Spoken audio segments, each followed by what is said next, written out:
Selamat sore semua adik-adik. Ya, semoga kalian semua dalam keadaan sehat. Baik, hari ini Ibu akan menjelaskan materi pertemuan ke-12 mata kuliah riset operasi tentang model jaringan atau network model. Nah, jaringan ini adalah suatu susunan atau garis edar yang terhubung pada berbagai titik di mana satu atau beberapa barang bergerak dari satu titik ke titik lainnya. Contohnya untuk sistem jalan tol, jaringan telepon, jaringan rel kereta api, jaringan televisi, dan sebagainya. Nah, pada dasarnya model arus jaringan juga merupakan pengembangan dari model transportasi atau distribusi yang berkaitan dengan pemindahan atau pengiriman komoditas dari satu sumber ke sumber tujuan dengan ongkos transportasi yang minimum. Nah, pada perkembangannya, ternyata model transportasi ini dapat juga digambarkan dan diselesaikan dalam suatu bentuk jaringan. Jaringan ini digambarkan sebagai suatu diagram yang terdiri dari dua komponen, yaitu ada simpul nodes, biasanya digambarkan dalam bentuk lingkaran, kemudian ada yang namanya cabang branches branches, ini dalam bentuk garis yang menghubungkan simpul-simpul tersebut. Nah, simpul ini melambangkan titik-titik persimpangan atau perhentian, pada umumnya menyatakan lokasi, kota, stasiun, atau pabrik, gitu, dan sebagainya. Kemudian cabangnya ini melambangkan arus dari satu titik ke titik lain. Dalam jaringan tersebut pada umumnya itu menyatakan waktu tempuh, jarak, atau panjang. Seperti itu ya. Kemudian dalam model jaringan ini terdapat 3 jenis model atau macam persoalan. Yang pertama itu masalah rute terpendek, shortest route, kemudian masalah rentang pohon minimum, minimal spanning tree, kemudian masalah aliran maksimum, maximal flow. Nah, model rute terpendek ini berkaitan dengan jaringan transportasi. Tujuannya itu adalah untuk menentukan jarak terdekat dari sumber ke tujuan. Nah, kemudian yang dua model lagi tuh model minimal spanning tree dan maximal flow ini, itu adalah model lain dalam model jaringan. Di mana minimal spanning tree yaitu menentukan jalur yang menghubungkan semua tempat atau poin dalam sebuah jaringan sehingga total jaraknya minimal. Misalnya digunakan untuk menentukan jarak terbaik efisien untuk menghubungkan rumah-rumah dengan jaringan listrik atau pipa air. Nah, kemudian kalau maksimal flow ini, itu menentukan jumlah aliran maksimal yang dapat dilayani sebuah jaringan. Misalnya, digunakan untuk menghitung jumlah maksimal kendaraan yang dapat melalui sebuah jaringan jalan raya, atau digunakan untuk menghitung jumlah maksimal luas daerah yang dapat dialiri listrik. Nah, seperti itu tujuannya dari maksimal flow. Nah, tapi dalam eee, kuliah hari ini kita hanya akan membahas 2 model. Jadi yang model pertama tadi rute terpendek dan minimal spanning tree. Nah, ini untuk yang kasus pertama atau masalah pertama yang penyelesaian metode rute terpendek itu, kalian harus pilih simpul dengan rute langsung tersingkat dari titik awal, tuh. Kemudian buatlah suatu setelan permanen dengan titik awal, dan simpul terpilih dalam langkah satu. Jadi kemudian, mmm, permanen set ini digunakan untuk menandakan bahwa telah ditemukan rute tersingkat ke simpul-simpul ini. Selanjutnya tentukan seluruh simpul yang berhubungan langsung dengan simpul-simpul setelah permanen, dan pilih simpul dengan rute atau cabang terpendek dari kumpulan simpul-simpul yang berhubungan langsung dengan simpul setelah permanen. Nah, setelah itu ulangi langkah 3 dan 4 sampai seluruhnya bergabung dengan setelan permanen dan bisa mencapai tujuan akhirnya. Kemudian, ketemulah rute terpendek dari titik awal hingga ke titik akhir atau tujuannya itu, gitu, tujuan akhirnya. Barulah selesai, perhitungan metode rute terpendek ini. Sebenarnya bisa juga sih dilihat nih, misalnya ada contoh gambar rute terpendek, ada banyak rute gitu. Sebenarnya bisa saja dilihat, oh mana sih yang paling pendek, langsung saja ditentukan tanpa menghitung lah. Tapi kan jika, kasusnya rumit gitu, rutenya ada lebih dari 15 atau 20 cabang gitu, itu kan pasti, sulit untuk menentukan mana sih yang sebenarnya terpendek gitu. Jadi dengan metode perhitungan ini, bisa lebih mudah walaupun misalnya kasusnya lebih kompleks, lebih dari 20 atau lebih dari 100 garis, itu tetap harus, dengan bantuan aplikasi atau software. Karena kan juga kalau dengan tenaga manusia, itu kalau kasusnya sudah terlalu kompleks seperti itu, mmm, peluang untuk terjadi kesalahan hitungnya itu lebih besar. Jadi kalau kasusnya lebih kompleks, lebih baik gunakan aplikasi, bisa dengan aplikasi QM gitu dengan untuk menghitungnya. Nah, kembali lagi ke gambar ini, ketika ini nodenya, node ini simpulnya. Jadi yang D12 ini adalah jarak antara dari node 1 ke node 2. Kemudian ada D24, berarti itu jarak dari node 2 ke node 4. Kemudian ada, D45, ini jarak antara node 4 ke node 5, begitu seterusnya. Selanjutnya, ini ada contoh model jaringan transportasi dari sumber satu. Bagaimana caranya supaya sampai di tujuan di node 7 dengan jarak terpendek atau terdekat. Nah, gitu. Kita lihat, kita buat seperti ini ya, mmm angka pertama di dalam kurung ini menandakan jaraknya. Kemudian setelah itu yang berwarna merah ini menandakan, nodenya gitu. Itu asalnya dari mana sih sampai nyampe ke node tersebut gitu. Jadi misalnya ini di titik di sini aja nih 0, 1. Jadi tidak ada jarak kemana mana, kemudian itu dari node 1. Nah selanjutnya ke node 2 ini kita lihat, node 2 ini cuman ada yang masuk ke node 2 ini dari node 1 kan, kemudian jaraknya berapa? 2. Nah 2, terus asalnya dari mana? Node 1, berarti dalam kurungnya 2 titik koma 1. Terus kemudian kita lihat yang ke 5. Nah 5 pertamanya kita hitung dulu nih, dari node 2, berarti kan node 2 ini sudah 21, tinggal kita tambah saja jarak 2 ini dengan 5, 7, berarti jaraknya 7, kemudian asalnya dari mana? Dari node 1 dan node 2. Jadi 7,12. Nah, kemudian kita lihat lagi, balik lagi ke node 1 ini. Node 1 ini, cuman ke node 3, berarti di sini jaraknya berapa? 4. 4 itu asalnya dari node 1, berarti dalam kurungnya 4, 1. Kemudian ini sudah permanen set karena tidak ada lagi cuma satu yang ke node 3, cuma satu yang ke node 2. Berarti ini permanen set ya, ini permanen set ya, karena permanen set itu jarak terpendek. Kemudian kita mau cari menghubungkan nih, sudah ketemu jarak terpendeknya, berarti selanjutnya kalau mau menghubungkan dari node itu, ya berarti pakai jarak yang terpendek, gitu ya.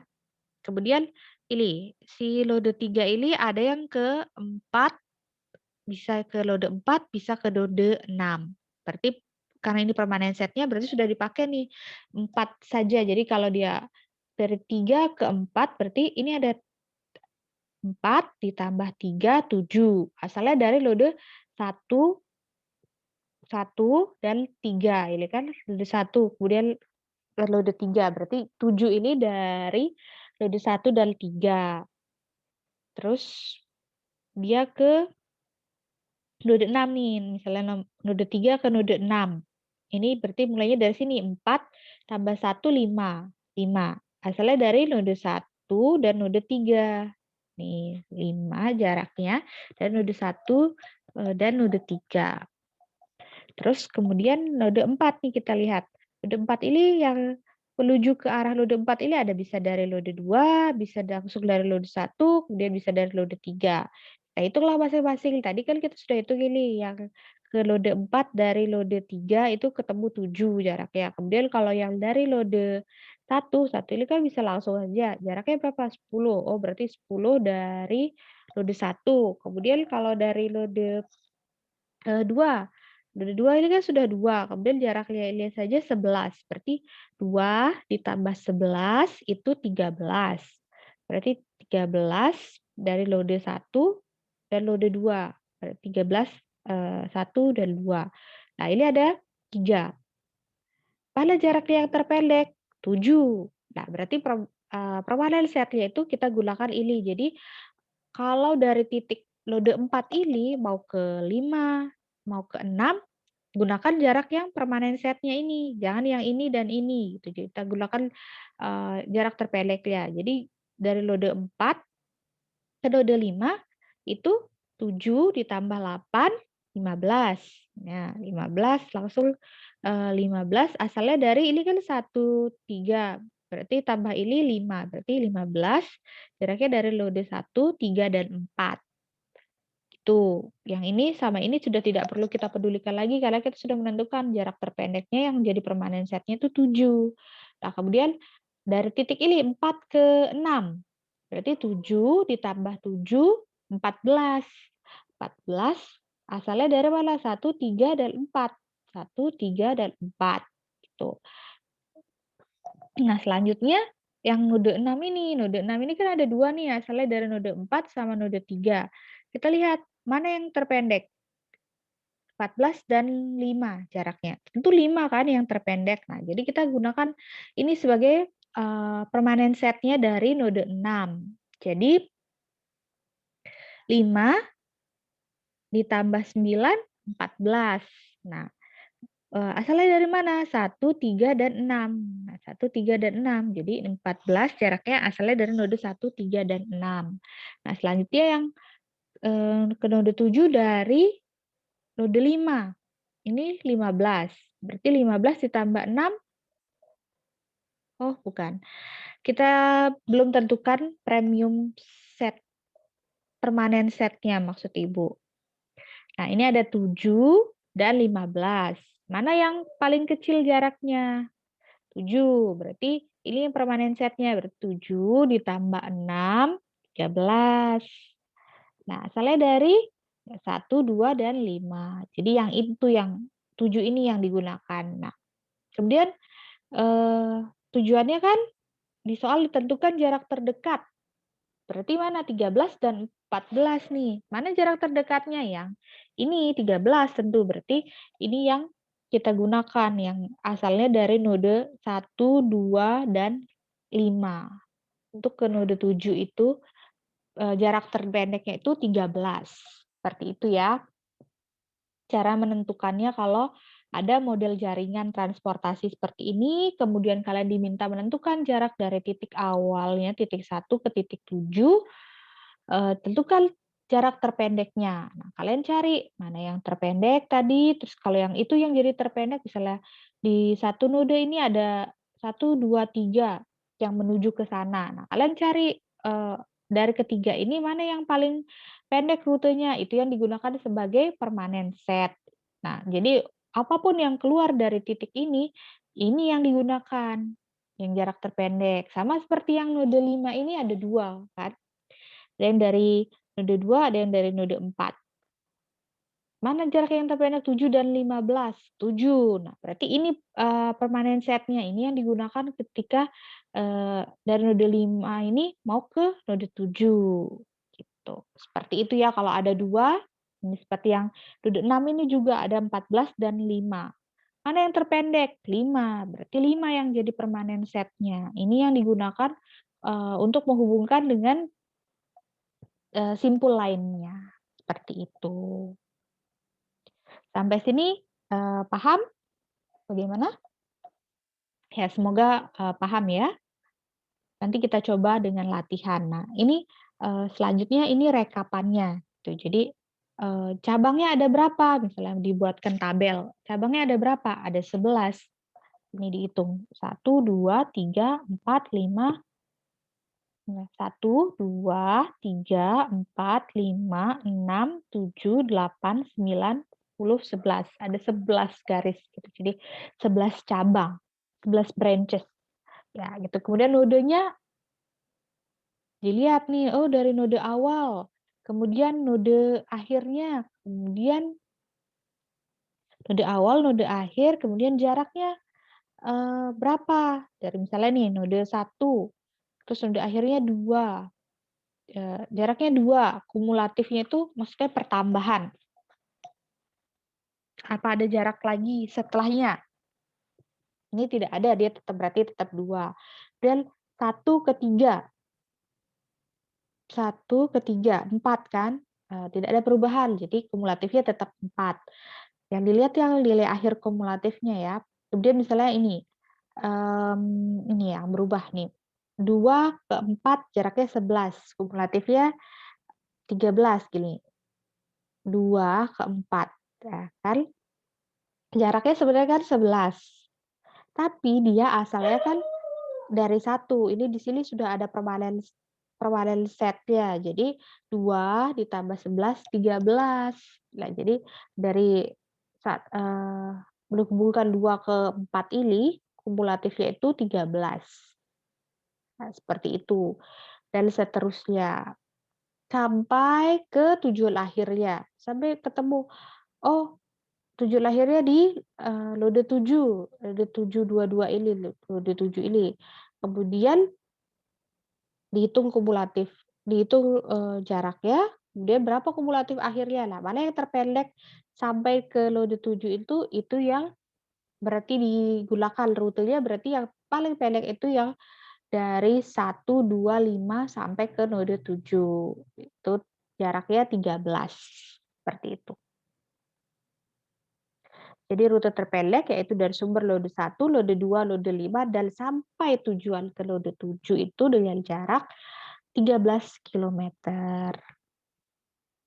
Nah, selanjutnya yang masalah kedua. Ini adalah masalah rentang pohon minimum. Jadi masalah rentang pohon minimum ini sebenarnya serupa dengan masalah rute terpendek, di mana perbedaannya adalah tujuan masalah rute terpendek itu adalah menentukan rute terpendek dari titik awal dan simpul tujuan dalam jaringan tersebut. Nah, kalau sedangkan tujuan dari masalah rentang pohon minimum adalah menghubungkan seluruh simpul dalam jaringan sehingga total panjang cabangnya itu dapat diminimumkan. Jadi jaringan yang dihasilkan itu merentangkan atau menghubungkan semua titik dalam jaringan tersebut pada total jarak yang minimum. Definisi spanning tree ini itu adalah jaringan dengan n node. Spanning tree adalah sekumpulan dari n-1 busur atau arch yang menghubungkan semua node dalam jaringan dan tidak mengandung loop gitu. Jadi, mmm, kalau minimum spanning tree berarti minimum spanning tree adalah, spanning tree dengan panjang minimum suatu jaringan. Jadi intinya dia itu mau cari, jaringannya itu tapi yang paling minimum, seperti itu. Langkah-langkah penyelesaiannya, pertama pilihlah simpul awal manapun secara sembarang, tuh. Kemudian pilih simpul yang terdekat dengan simpul awal untuk bergabung dengan pohon rentang. Kemudian pilihlah simpul terdekat yang belum termasuk dalam pohon rentang. Jadi, pilih simpul yang terdekat dengan simpul awal untuk bergabung ke pohon rentang, kemudian pilih simpul terdekat yang belum termasuk dalam pohon rentang. Dan itu diulangi langkahnya sampai seluruh simpul telah bergabung dengan pohon rentang. Nih contohnya, perhatikan contoh jaringan di samping. Terdapat 3 spanning tree, yaitu 1, 2, kemudian ada yang 2, 3. Jadi ada yang arch busur yang 1, 2, kemudian dengan 2, 3. Kemudian ada busur yang 1, 2 dengan 1, 3. Gitu. Kemudian ada busur 1, 3 dengan 2, 3. Nah, spelling tree ketiga adalah minimum spelling tree. Jadi yang dipakai itu yang ketiga ini karena jaraknya itu yang paling pendek kan jarak busur dari 1 ke 2 ini 12. Kemudian 2 ke 3 7. Itu kan masih masih tinggi ya, masih masih besar jaraknya. Kemudian 1, 2 ini 12, 1, 3 ininya sih 4, tapi ininya 12. Itu kan juga masih tinggi, gitu, masih panjang. Nah, kalau kemudian yang ketiga ini 1, 3 itu jaraknya 4, kemudian 2 dan 3 ini jaraknya 7. Nah, jadi ini yang paling minimum kan, 4 dan 7 ini yang paling minimum, jadi ini yang, dipilih, yang ketiga. Nah, selanjutnya, untuk menemukan spelling tree dapat digunakan algoritma seperti ini. Mulailah dengan memilih busur atau arts terkecil, terpendek yang membuat himpunan arts itu terhubung. Jadi pilih yang paling pendek.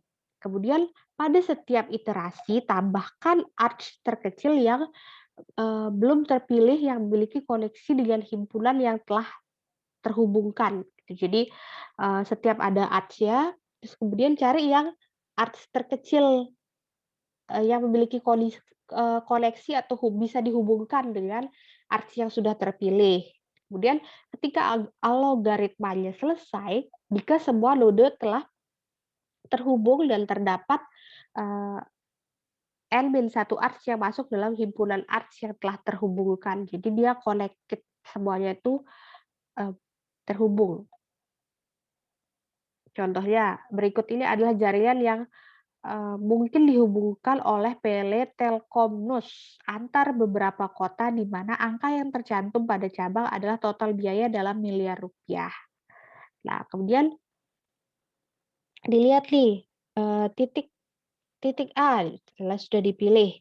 Kemudian ini kan ada 10 sama 4, kemudian ada 1, mana yang dipilih? Yang satu dong, kan kita mau meminimumkan, berarti kita langsung pilih satu. Satu ini ke D. Nah, kemudian yang, kita lihat mana yang terhubung dengan D, ada 1 sama 4, pilih mana?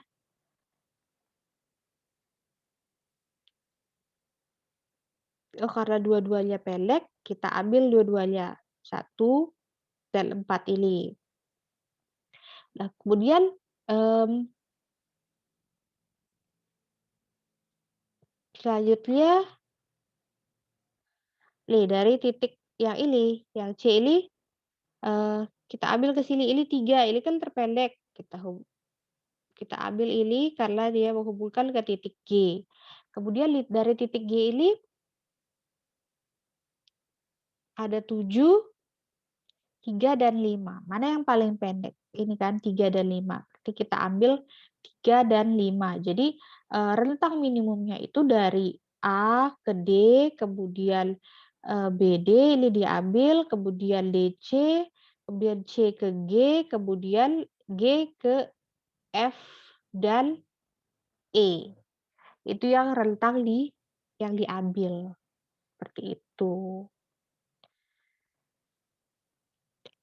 Nah, sekian penjelasannya. Kalau masih bingung, kalian bisa menonton video satu lagi. Ada satu contoh soal lagi yang akan Ibu berikan, itu untuk memperdalam pemahaman kalian. Kalau misalnya untuk yang penjelasan di contoh soal satu ini masih kalian belum bisa paham. Baik, terima kasih dan silakan menonton video selanjutnya.